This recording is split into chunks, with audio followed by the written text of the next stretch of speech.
Good morning and welcome. I hope this video finds you all really well. So as usual, it's Wednesday morning and I'm joined by Dave James and Justin Blake. Good morning, Dave and Justin. Good morning. Good morning. Sadly, Celia's not too well today, but hopefully she will be back joining us next week. So we're sending Celia much love and good wishes and hoping that she feels bright really soon again. Today, we're following on from last week's conversation where we started to discuss how the client is the hero of the clinic story and the person wearing the cape rather than the clinician. And last week, Dave and Celia brought up a couple of books that they both read that gave some perfect examples of storytelling within a business and how the client is the hero. So, Dave, can you kick off with reminding us where we finished off last week about the client being the focus of the story? Yeah, the book we talked about was, I've just brought the title, I always get the guy's surname wrong, but it's Donald Miller and it's Building a Story Brand, and it's a book I came across on Audible ages and ages ago, and it shifted my mind completely, because I always used to think that you know, being a healthcare professional in the clinic, that obviously I was the hero of the story, because I would swoop in and I would sort out their problems and off I would fly to save someone else. And what Donald Miller talks about is that actually the hero of the story, and certainly the way I interpret the hero of the story, is not the person who's coming in and providing the treatment. It's the person who is receiving the treatment. And actually the healthcare professional is the guide. They are the, you know, if you like your Star Wars and that kind of thing, it's, you know, Luke Skywalker is the hero of the Star Wars story. And some people might debate that with the mashup of the first three and the last three films, but he's the hero of the story. And the guide is Obi-Wan Kenobi and Yoda. And those are the people who come in and actually help out. And that was a really big kind of flip for me, that really my role wasn't to make me look good, although it's nice that when, you know, you look good and you help to solve people's problems. It was my job as a guide to make my patients look and feel good and really have an amazing outcome. And I think once you start looking at that from a kind of a psychological perspective, that you're helping your patients in that way, it changes everything. It changes the whole narrative and the whole discussion, but also you can put it into your marketing in a very, very different way. And I think it changes the whole flavor of what you're kind of projecting and broadcasting out to the world. I love that reference back to to Star Wars, or to like the superhero, where actually the client is the hero of the story, really the hero of the story, and that we're the guides as clinicians. I really enjoy that reference. And not to knock, actually, you know, with everything going on at the moment, and not to knock the importance of healthcare professionals, because we're seeing people working in the NHS who, as far as I'm concerned, you know, are heroes. They're amazing people. They're healthcare heroes. I think from a private kind of business perspective, it's, when you're looking at your marketing, it's making sure that is a very, very different story that you're telling. Well, Yoda is critical to the Star Wars, and I'm nowhere near, you know, my knowledge of Star Wars is limited, but I know he's critical to it. I think I have to say as well that, you know, in Star Wars, obviously the guides die. I'm not suggesting that as healthcare professionals we need to die in order to help our patients, because that would not be good. But yeah, the Donald Miller story brand stuff goes back to the hero's journey narrative, which comes from sort of 1948, 1949, where there is a very set pattern in stories. And you see this in any film, and if you can map this to, if you're a bit of a film buff, you can map this kind of process to a lot of films out there.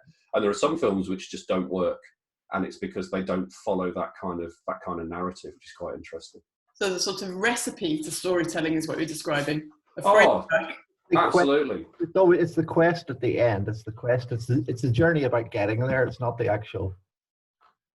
It's how you move that, and that's it. And I think we forget when we talk with patients is that we know what's going to happen over the next 15 to 20 minutes, 6 weeks, 6 months, but they don't. And sometimes we just sort of tend to focus on a snapshot for them.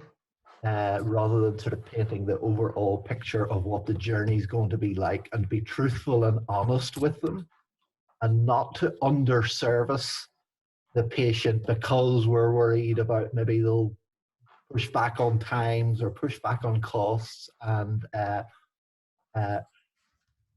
but as long as when as you say, when you make them part of the story, then it's easier to to bring them on that on that journey with you. That's what people want, is just that reassurance that you've done this before, and that you're the best person for them to be on the journey with. Otherwise, I'm getting off the transporter and we're going with somebody else.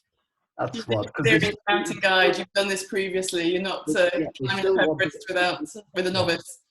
They still want the outcome, just how they're going to get the journey there with you. So we can be a lot clearer, well, not so neglectful or take for granted that people know, that clients know what we know, and outline the map that's going to occur, the journey, the quest that they're going to go on, and how that's going to look over a length of time. Yeah. But that's what promoting practices is about. It's that storytelling narrated around the person rather than around the shiny bit of equipment in the corner that goes, what does it go, bing or ping? I think it depends, doesn't it? If you're in Ireland, I think it goes bing. If you're over here in England, it goes ping. So Don't have the flashy lights though. Oh yeah, absolutely. That makes it really work well. I think one of the interesting things is a lot of it comes down to trust as well, and you've got to show that you are trustworthy, that you understand that process. And for me, understanding was always a big thing, because if your marketing shows that you understand the problem that people are going through, and you can outline a process of how they can achieve their goals, and you can prove that you've done it for other people, that's really impressive. And if you don't tick those boxes, if you're not trustworthy, if you don't understand and you haven't got social proof, people will look elsewhere for that. And in a world where people want guarantees, and I know with a lot of healthcare stuff, there's probabilities, there's not guarantees. X% will get this, X% will get that, some might get that. This is really rare, but we've got to tell you about it anyway. It's probabilities rather than guarantees. But yeah, but for me, a lot of it comes down to understanding, and being able to understand that journey from a kind of a 30,000, 40,000 foot perspective, and being able to say, right, on a general kind of, general outcome will be, you'll start here, we'll do this, you will get better at this point. But like any route, there's lots of different pathways and lots of different deviations. And as an example, which kind of springs to mind for me, is nail surgery. So, in podiatry, we do nail surgery. We can tell people exactly what to expect with the anaesthetic, with the surgery itself. But for me, it's when it comes into the follow-up. So I know that if I use phenol on a wound, that probably about 10 days after that procedure, that wound is going to get quite gunky. It almost builds up a load of gunk and just throws it out. Now I know that, so I can explain to people that's what to expect. And it reassures them, and it cements that trust, and it cements that understanding, and it cements me as being that guide to help that person on the journey. And it's being able to navigate those different bits of the story and do it in a very authoritative way. So it gives clients certainty as well that they're in safe hands. Absolutely. And also I think the other big part to this is that if you go back and look at Star Wars, and I could probably go back and look at Star Wars any day of the week. In fact, there should be more time there to watch more Star Wars anyway. But you look at the fact that those guides are not these people who are perfect. They're people who've made mistakes and are open and honest about their mistakes, and they show that they are, I can't really say human beings in terms of Star Wars, because some of them aren't, but you've got these characters who are very, very real. And I think sometimes in our marketing, we don't bring that side across. We're not happy with talking about where things haven't gone as well as they could have done, and how that's important to fit into our understanding of that client's journey. I mean, some of that honesty of, if things don't go to plan, and if the weather changes, we're going to have to deviate.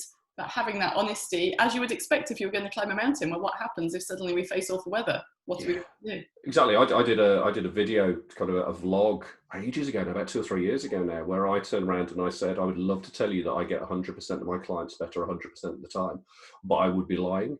And I think I pegged the figure at probably about 75% would get better with my assistance. And the other 25%, they say, that's 3 out of 4 will get better. What about the 1 out of 4? Well, that 1 out of 4 might either slip off the radar and time will sort them out, or I might refer them somewhere else, or they might physically refer themselves somewhere else because I'm not sorting their problems out. And while that hurts to think about that well, I'm not perfect. I can't sort everyone's problems out. It's actually a really nice leveler. And it's interesting you mentioned honesty. I think today is actually it's National Honesty Day in America. So there you go. That's kind of a nice sort of segue into that. But yeah, it's about the honesty, it's about the openness, and it's about the transparency as well. Thank you. So Justin, you review an awful lot of clinicians and clinic owners' websites or clinic websites, and I believe they're probably from all over the world, some of the ones that you review. Yeah. So well, I think, and that's what conversations that we've been having over the last week or two, that practices think that they're unique in their area. It won't work here if it's working there, and so but there's similarities right the way across. And yeah, the main thing is to change it, swap the website around so it's to build that trust on the patient journey with you. And there's very few patients who just wake up one morning, pick a website, make a phone call, and turn up in the clinic that afternoon or the next day. That's, you know, you'll get those people on the phone. The normal journey is worry about it for a while and take advice and talk to the doctor and talk to friends and that whole journey, and maybe visit a website. And again, it's a longer term thing. And so it's for those people who aren't just ready to commit to actually physically, mentally, you know, have things in place that they know that they need to, that they know how they're going to go about that. I mean, it's building the relationship from the very start with the patient is what will make a huge amount of difference. That's quite subtle as well, isn't it? Can be very, very subtle. And I think I redid my website I did on a Sunday afternoon because I realised it needed a little bit of work on it. And it's interesting, just doing some of the stuff on there, got a couple of inquiries, which was great. But I think sometimes we want this amazingly flashy website which does everything and answers all the questions and is absolutely perfect. But actually the reality for me anyway is that knowledge of a professional, a healthcare professional, is all over the place. It's multifactorial, it's multi-location, it's very, very subtle, and it's across all of your marketing. And sometimes it's not a blatant, here I am, I'm your guide, book me because I'll sort your problems out. Sometimes it's a simple, you know, throwaway social media post, or something we think is a throwaway social media post, but it's just enough to start to raise that trust level a little bit. People go, okay. It's something as simple as you went to school somewhere, you talk about, you know, it's you know, I think I've said it on this call before, the practice websites don't need another blog about, you know, second metatarsal pain or, you know, L5 disc compression. Like, they need a hole in the head. What? They need a blog about what L5 disc compression's doing to stop them picking up their grandkids. That's the blog, or getting back doing the triathlon. And so the common mistakes on websites are it's barely got a phone number on it. It talks all about the qualifications and talks nothing about the patient. And it's all about where they went to school and what they like to do. And there's nothing about, oh, they get me. You know, that person gets me. That's somebody, you know, I'm being told a story on this website. Not a story. People like, yeah, they need to just talk to them differently. Not talking at them. It's like a radio show. Talk to but also to your audience, not at your audience. But also we need to, and that's just the start of the patient journey. I mean, all this goes on even before they pick up the phone and make the phone call or book online. And then even then you could be pre-prepping them for what to expect in the appointment, and especially now with PPE in place and how that their previous experience in the clinic is now going to be different with you. Just putting up your sign and saying we're here and expecting patients to walk in through the door just doesn't happen. You think it does, but you just and a lot of the sites, it's just a couple of small tweaks that will make the difference for when we do open back up for that patient going to you rather than going to the clinic around the corner. Because you've built a relationship with them. They know, like, and trust you. And yeah, and even if they go to the other clinic around the corner, they're still aware that you're there. Yeah. As well. Going back to your second Met pain idea, I think the world needs more second Met pain blog articles. But I think what the world needs is it needs more second Met pain articles where the person who's writing it, and it's a blog on their site, turns around and says, here's a thing which you might have, but it's not something which I treat. This isn't my speciality. You need to go and see this person down the road.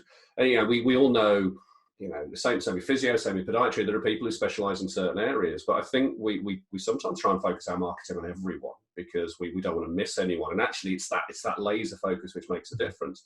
But that honest piece about, I'm aware of second Met pain, these are the kind of things it might be, these are the things to consider. However, it's not my bag, baby. You need to go and see John, Frida, whoever down the road.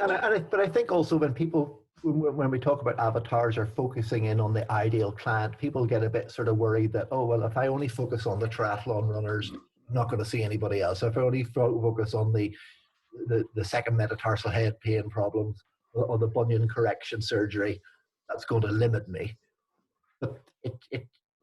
But those people have friends and family who do other things, and grandchildren and colleagues at work who they talk with. And so, you know, even though you're physio, you still see other patients as well.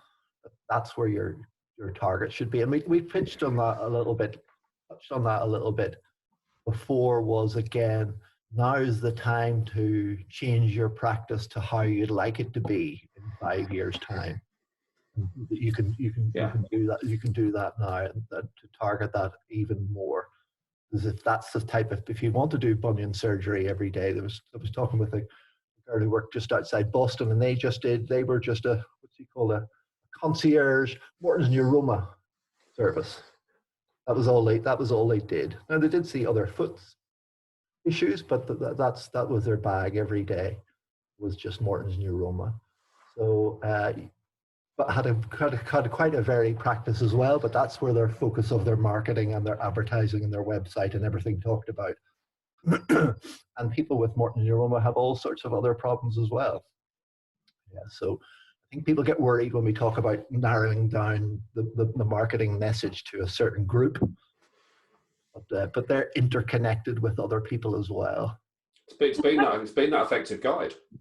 You know, even if you're not the person to sort their problem out, you are guiding them towards a solution. And that huge trust narrative it's massive, absolutely massive. That I went to see someone, they were very honest and told me that they couldn't sort their problem out. I learned more about what they do. Oh, my mom's got a problem which I think might be right. I'm going to put them into that mix as well, and that makes a huge difference. A number of times when I was in practice, I would be consulted about stuff which maybe I couldn't help with, but I was honest enough to turn around and say, "Off you go and see this person." They would then come back to me, you know, a year, 2 years later, with 3 family members who got problems which I could solve, and that was an amazing thing. All from that honest conversation, being completely transparent what I can and can't do. And having people alter their websites now. So you've got the phone today and the book online, but do you want the free 15-minute call? You want just a little bit of advice. And back to what Dave said, if you have that call now, they may be in a week, maybe 6 months. You never know where that call, that just free chat, that bit of advice, no, I'm not the right person, or have you tried this, can make a huge difference. So giving stuff away now, or which will pay back again, you know, 3, 4, 10. You're not giving anything away. It's investment, Justin. It's investment. Well, that's it. But it's switching that around. It's interesting, actually. It reminded me of a story. When I was in practice, there was a guy came to see me who ended up having nail surgery in the end. He ended up having both his big toenails taken off, which is something he'd wanted for a while. He travelled 20 miles, I think it was, to see me, past probably about 7 or 8 other practitioners who could have solved his problem just as well. And I remember saying to him when he came to the clinic, so we've travelled 20 miles to see me, which you know wasn't a massive distance in relative terms. And I said, why is it you've chosen to come and see me? And he said, well, I saw some of your videos online and I realised that you were the person I wanted to treat me. And that's the kind of thing which you're looking for. And it was, you know, that's massive amount of trust in that. And he's not even met me at that point. And I think this is really interesting because certainly I know I'm somebody who I find writing really quite difficult. And I think as clinicians, we spend so much time actually talking that on our website, we should be using our client case studies, our client stories, and using video, because they're far more familiar ways of us communicating. Once we've left university, how much do we really, really write? We are not copywriters. So our communication of our marketing, to make it easy for us, should be in a format that is familiar, comfortable, and accessible for the client, and also starts that relationship off. So I certainly believe that a lot more video and conversation is useful, because it's actually where we're familiar, and it is the type of relationship clients are going to have with us anyway. So you've mentioned video now, and what that means is that any healthcare professionals who are watching this will get palpitations, and we might well see an increase in people wanting to go to hospital thinking they're having a heart attack. Video seems to. I mean, I love video. You know, everyone on this call, we really like video, and we've all had to go through that process of going, I sound a bit brummy, I've got a big nose, I'm bald as I'd like to be. You know, all of those things. And once you get through that, it becomes much, much easier. And this is a conversation really I have with people a lot. Actually, we're far more familiar with talking and having conversation than we are with writing. Yeah. But as soon as you pop the camera up in front of you, you're like, yeah, you become very, very kind of stiff. And it's getting people around to that. And actually, just going back to what you're saying, communicating with people in a way which they understand. Okay, if we're looking at 3 different routes of communication, so we're looking at kind of the visual, the auditory, and the kinesthetic. It's if you can touch all of those different kind of communication channels with your marketing, then you will get people listening. Some people will watch a video and they'll love it. Some people will read a lovely piece of copy and they'll love it. Some people want to listen to it without looking at your face. And if you can cover all of those bases in your marketing, then that really helps. But of course, then just again, that freaks people out as well. But one part of a blog or one story or one thing can be used on your website, on your Facebook, on the email that you send out to your current client list. It can be repurposed in lots of different ways. But again, it's also back to building that trust, and more so even now, that whole trust, because if back again to the patient who came to see you in early March and you planned out a program for them, and then all of a sudden they got cancelled, and then you haven't really spoken to them since. And if you haven't, what have you been doing for the last 4 weeks? You have to rebuild that trust again with that person, because it was trust that made them pick up the phone and make an appointment with you from what they had seen and heard about you from before. You're going to have to reinforce that trust again. There are people who, of course, it's a very difficult decision, and it's going to be even more complicated by the current situation now. So yeah, building the trust from the get-go, and just thinking what the patient experienced. And a really good way of doing that is to put on what to expect from your appointment. In newspaper ads, we used to have a section in it that explained, you won't be kept waiting around in the surgery all day. You'll be seen on time. We're going to do X, Y, and Z. You're going to get a plan. You tell them beforehand what to come in to do. And I mean, that's easy for anybody to sort of spool up. Is what happens. You'll be met by here. You'll sit here. You'll do, and you can video that journey, document that journey, which may be quite good for PPE and things that are going to be coming up. But also, just people like certainty. They like to know what's going to happen. They don't like surprises. I think that's really interesting, isn't it? If we come back to where Dave began with us in Star Wars, everybody trusts Yoda. Oh, everyone trusts Yoda. If you put yourself in the position of being the guide and understand that, there's no way you're climbing a mountain if you don't trust the guide. It's interesting that one of the things one of my coaches talks about, and I think we all suffer from this sometimes, and our ego comes into things. We don't like to, anything which rejection or fear or worry. Anything which affects our ego is not a good thing. But one of the things which one of my coaches talked about is he talks about service over ego. And I think when we come into healthcare, we are serving people. We are, and it's a bit of a cheesy word, service, but we're serving people. And once you put that service in front of that ego, it's much easier to position yourself as the guide rather than the hero. And we can take it to Batman's kind of the hero, but Alfred's the butler and Alfred's the guide. There's so many things in there. See, superhero stuff we could talk about all day, but there's so many things in that we're serving people. If we position ourselves in that place of service, we become the guides. We become the guide naturally. If we think about Alfred, consistency, that to me just brings up consistency. Alfred is consistent. And I think we underservice patients a lot. We worry that they just only want the 4 to 6 treatments to fix that back issue. It's never truly fixed. And it's a little bit like having the conversation with the dentist 10 years later when he said, well, I could have done this 10 years ago.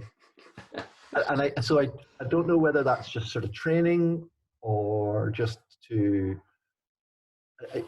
was never a sort of structured sort of plan to put in for the patients so that they would know the length. People are very understand the way the human body works is about as much as a 6-year-old. How a cut on your finger heals, what inflammation is, what can and can't be done in these days of advanced technology in terms of medical care. So education's quite important, and not letting but not under-servicing. I think it's just a quick fix. I mean, but then I always found it was difficult to, well, I suppose you just need to relate it to what actual person's outcome that they want, but you don't want to under-service them. I think people worried about if they follow up with patients by phone call or by email or whatever way you communicate, that they're annoying the patient in some way. And surely it should just be seen as keeping in touch and keeping them informed and keeping them in the loop. And we all know, especially with complicated musculoskeletal issues, that where all the joints, where all the connections are made. But if somebody has had, if somebody is in sort of protracted sort of treatment, and then you're referring out then to see another sort of specialist to get that SI joint working or to get whatever other sort of rehabilitation, the journey can be sort of like quite long. Matching that with their outcome can be quite tricky. It's always best to ask the question, isn't it? What's a good outcome for you? What is it you want at the end of this? Mm-hmm. And then matching that with what you can provide. Yeah, I think there's a massive pride as well, and certainly in my experience of being a private practitioner, being a generalist, and having, although I've got the experience. Well, if you took some in 3 appointments, you've done better job than if you took 6. Well, I think for me it was always I want to be able to fix every problem for every person, and when you can't do that, it's a massive kind of kick in the prides. But having those really good relationships, this is a whole other conversation, but having all those really good relationships with other practitioners around you in different specialities, or even in the same industry with a different interest, is really, really useful, because then you can say to people, actually, this is what I can provide. This is what I've been able to consistently provide. Here's the evidence of that. Here is my understanding of how your journey will go from my experience. And let's see who else we need to bring in on that journey as well. Yeah. And what's a good outcome for you on this? What are you looking for this? Probably the most powerful question. Yeah, what would be a good outcome of your time with me today? And that's kind of like, you get me a mic and drop it. That is an amazing question, because I think we, as practitioners, when someone walks into our clinic or limps into our clinic and sits down on the couch, and we're expecting them to say, I want you to fix every musculoskeletal problem I've got, and I want you to do it within 10 minutes. And that's what we fear. What can I do for you? What will be a good outcome? Quite often I'll turn around and go, I just need someone to tell me that I can go running, or I just need someone to tell me that actually this problem I've got isn't going to kill me, or isn't going to stop me from doing something. And suddenly that lifts such a weight off the shoulders and changes the whole conversation. But people don't ask that question. That brings us back to storytelling. We know the superhero's quest at the beginning of the movie, at the beginning of the book. We know almost where we're going to end up. But what Thank you both very, very much. So I think Dave and Justin have done an absolutely wonderful job there of helping us understand how important it is that we view ourselves as the guide and the client as the hero of the story. If we understand our avatars, our ideal clients, we will already be able to understand what their challenges are and have some idea of what the quests are that they're looking to go on. We then can take time to clarify that further with our clients when they contact us. But prior to them contacting us, we will have very reasonable assumptions on the quest that they're looking to undertake and the journey they're looking to undertake. That means we're then able to start understanding what's going to go on before they even visit our website in terms of the conversations with the neighbours, the conversations with the GP and with themselves. When they land on our website or they get recommended to us by a friend, we're already communicating that we understand them. We're not asking them to understand us, we're saying that we understand them and that this is the map and the journey that we're likely to take. And I really like the point that Dave and Justin both brought up about make sure we communicate what will happen if there's a storm along the way. What will we do if things don't go quite to plan? Because that communicates a lot of honesty. Personally, I believe we need to get really brave and use the video camera a little bit more because that is much more familiar in the way that we normally communicate and gives us a powerful tool to start building the relationship with clients rather than necessarily expecting ourselves to be able to be copywriters when it's not something we're quite so familiar with. Not that we shouldn't be writing, the power of the video and beginning a human relationship, we mustn't underestimate. Then next week, we're going to start thinking about what happens when the client actually contacts the clinic and what their experience is from the moment they phone us through to the completion of their quest. Thank you very, very much, Dave and Justin. Is there anything else either of you would like to add before we say goodbye for the morning? We could be talking all day. I think we could add loads of stuff on here, but we won't. We'll save it till next week. I think I'm going to be watching Star Wars tonight. but just even now, even if you haven't started, and even if you've been lax, or even if you have been, you know, this should be the week of the second or third phone call to those patients, or that second or third email to keep that relationship going. That's the phase that we should be in now when we want to rise to when things open back up again. Wonderful. Thank you very much, both. And thank you. I'll see you both next Wednesday. Take care, everybody, and we'll see you next week. Bye. Bye now.